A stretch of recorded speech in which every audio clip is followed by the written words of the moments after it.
Hi everyone, welcome to part 3 of our Google Analytics series for beginners. This particular video is pretty much how to turn those Google Analytics data that you review into more leads. So in our previous videos, we've talked about why Google Analytics matters, what you should be tracking, how to understand those numbers. But today we're going to answer some of the questions that pretty much every business owner eventually will ask, which is, now that I have all of this data, what am I supposed to do with it? Because the truth is, Google Analytics, decisions that you make, that you gain, is where that money is. So today I'm going to show you how to identify opportunities that might be hidden inside of Google Analytics. Some of these things you can do right now. You can implement them right away. Looking at these reports, turning all of these insights into more leads, more appointments, more sales, all for you.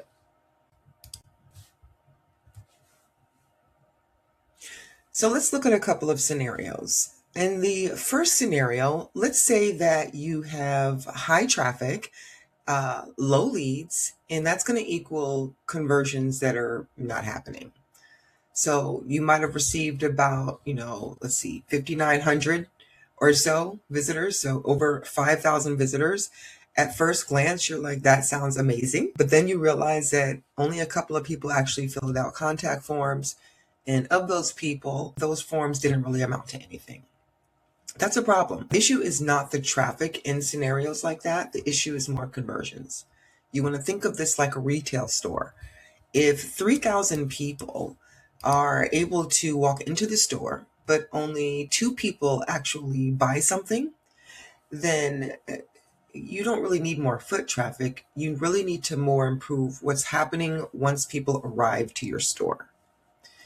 If you are a realtor, for example, if you have a community page on your website that gets 800 visits a month, but nobody really requests a home valuation or schedules a consult on this page, some of the possible fixes that you can do probably immediately is add a stronger call to action. First, identify if you even have one on the page. Is there a call to action on the page other than your footer contact form? Is there a home valuation form on this page?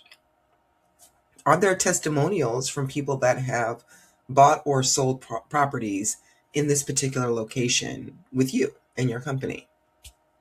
Do you have market statistics on this page about that location, schools?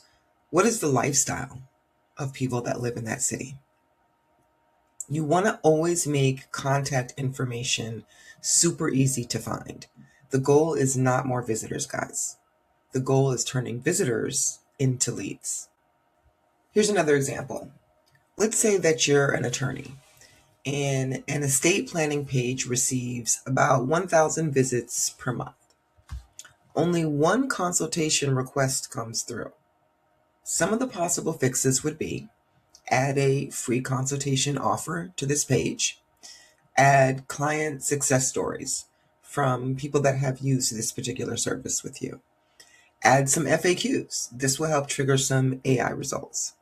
Add a very visible phone number. I understand that it's in your footer. I understand it's in your header. Go ahead and add it throughout your content as well. Make it easy to find.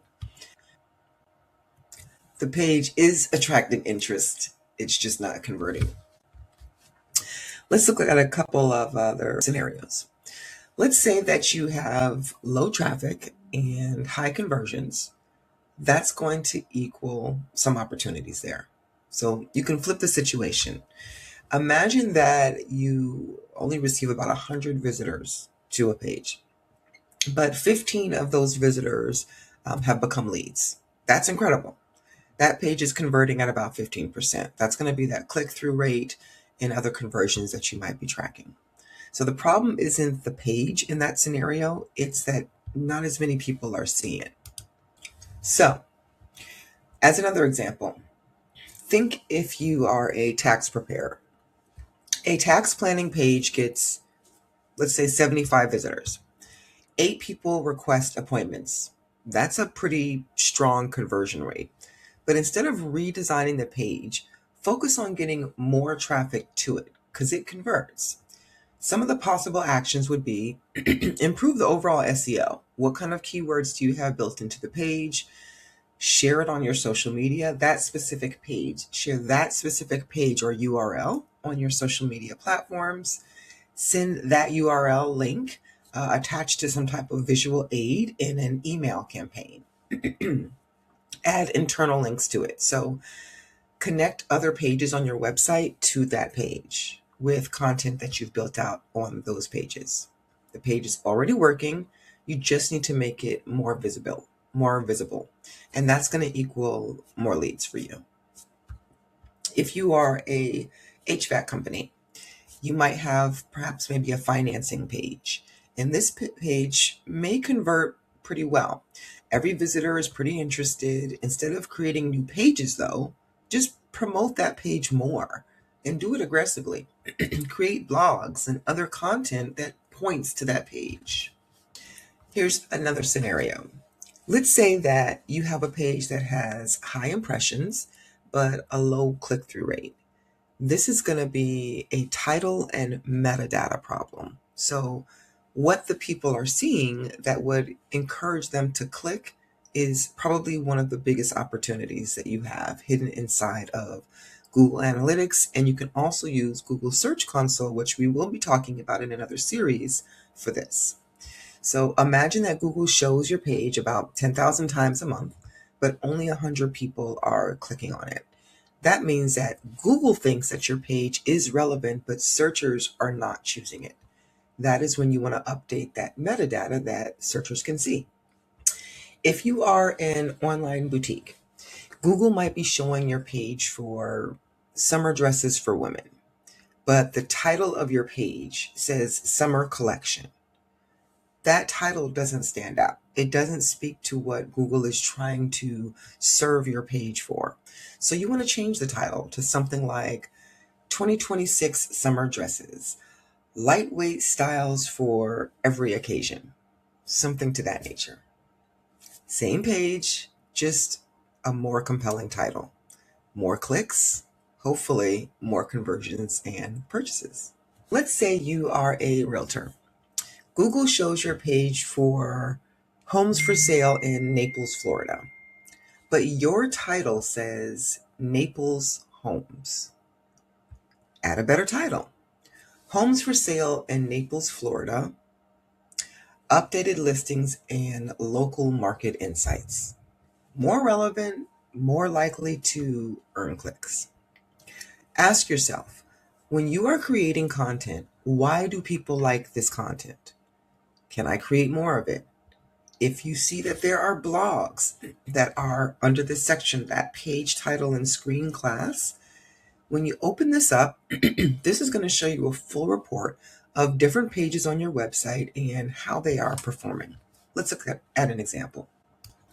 So on this particular website, what we're looking at is how some of their pages have performed. I always want to make sure I toggle this for the date that I want to look at. So you want to make sure that this date is toggled on to whatever dates that you're looking at. I prefer to look at the previous month and compare it to the month before that. So I can look at in real-time optimizations and changes.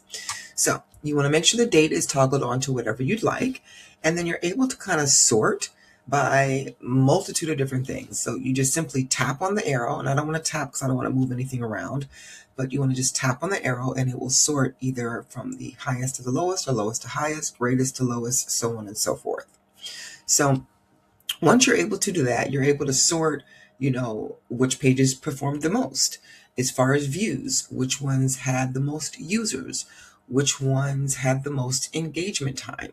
Engagement time is important because you're able to see how long people are actually staying on these pages. It's ideal for them to stay over 2 minutes, to be honest, on the entire website. So collectively, you're going to add between the different pages that they visit, all of that should equal over 2 minutes, and that's considered a really good engagement time. So you want to be able to look and see which pages they stayed on the longest, which ones Google showed the most, You want to be able to look at which ones had engagement on them. Once they visited the page, what did they do when they got there? Did they click around? Did they fill out a form? Did they watch a video? Did they preview something? What exactly did they do when they got to said page? Once you're able to really look at all of this data, literally write this down, make notes, however you take notes. Take note of which pages got the most impressions. You want to take note of which pages got the most clicks. Compare all of that data so that you understand how to improve the pages. When you start looking at analytics this way, it becomes way more than just a reporting tool. It becomes a decision-making tool. And that's when your website starts generating more leads, more appointments, and more revenue. See you in the next series.